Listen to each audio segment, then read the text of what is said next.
Alan Weiss manages to get to a payphone and call his news desk, with the information that John Lennon has been shot, is in hospital, condition unknown. A British freelance radio reporter, Tom Brooke, is living in New York. On that day, I was at home. I lived down in Greenwich Village, and I got a call from Jonathan King, and he told me he'd just heard a news report that there'd been a shooting at the Dakota apartment building and that possibly John Lennon was involved. Well, when I heard that, I thought this could be a really, really big story. So I left home very rapidly with my tape recorder and a radio, got in a cab, came up 8th Avenue, and I arrived here probably around 11:15.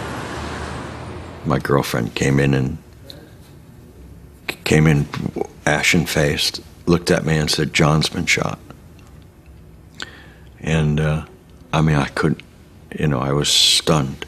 I just couldn't, I said, I just saw him. She said he was shot at the Dakota. He's up at Roosevelt Hospital. So I ran downstairs with her, and we got a cab and headed up 8th Avenue to Roosevelt Hospital. A local TV news cameraman catches the moment record producer Jack Douglas arrives. My name is Jack Douglas. I was just with us. We know all this. But you have to read a word. Yeah. Is Yoko here? Is Fred here? She's here. Yoko is here. Fred. Okay. So I had a special number to call the Dakota desk, you know, the place where they admit people, the security gate. And I called that number. And I said, "Hi, it's Elliot, and I just want to make sure everything is okay." And the person hung up the telephone. And that had never happened before. So I made a quick telephone call to American Airlines to book one seat on the last flight from LA to New York.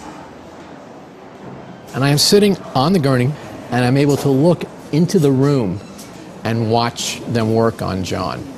And he's lying there on a bed, and he's surrounded by medical staff, and all his clothes are off. And I just remember there being a lot of blood. What we found was that all of the blood vessels that left the heart, the aorta and all of its branches, had been destroyed. We tried to find a place where we could stop the bleeding. I literally held John Lennon's heart in my hand and I massaged it to try to get his heart going again.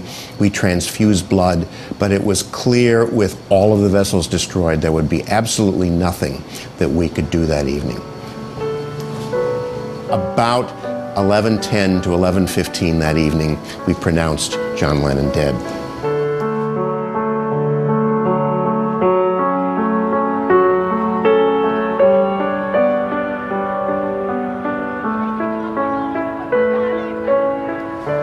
I think every one of us in the room that evening suddenly realized what we were doing, where we were, and who we were dealing with. A lot of people began to cry.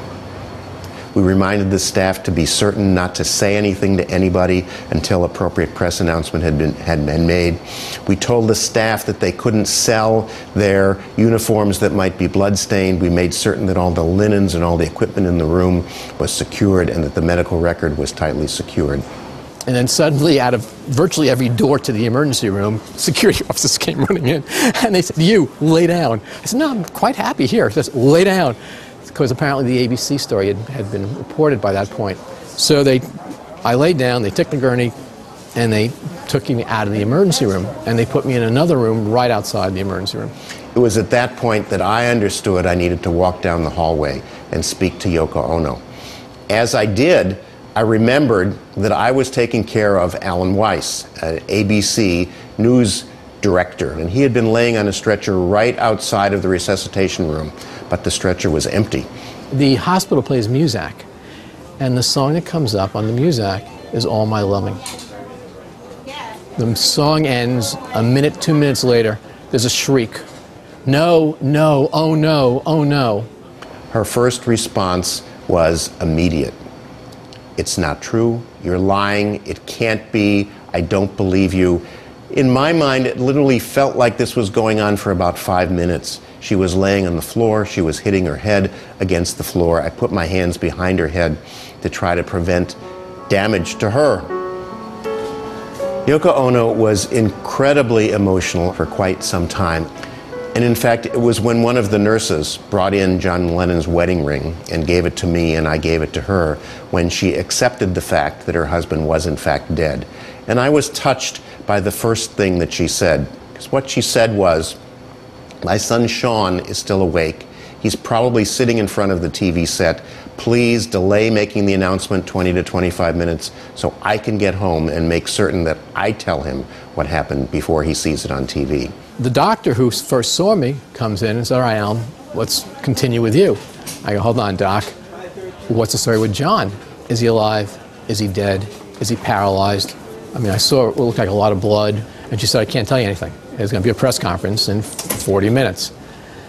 And I said, let me ask you a question. I said, you're one of the main doctors there, right? She said, yes. I said, if someone was brought in with a gunshot, it's only been 15, 20 minutes. If the person were alive, wouldn't you still be needed? She said, that's an accurate assumption. I said, okay.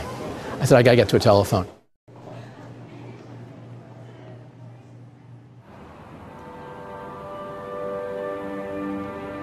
Late this evening, one of the world's great entertainers and musicians, John Lennon of the Beatles, was shot outside his New York home. So we begin tonight by bringing you up to date on that story. John Lennon was shot 3 times at around 11 p.m. Eastern Time. He was rushed to New York's Roosevelt Hospital, but died a few minutes later. Police have a suspect in custody whom they describe only as a local screwball.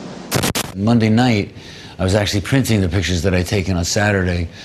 Late as usual, I was trying to get everything done. Then a friend called up and said that he saw on TV that John Lennon was dead.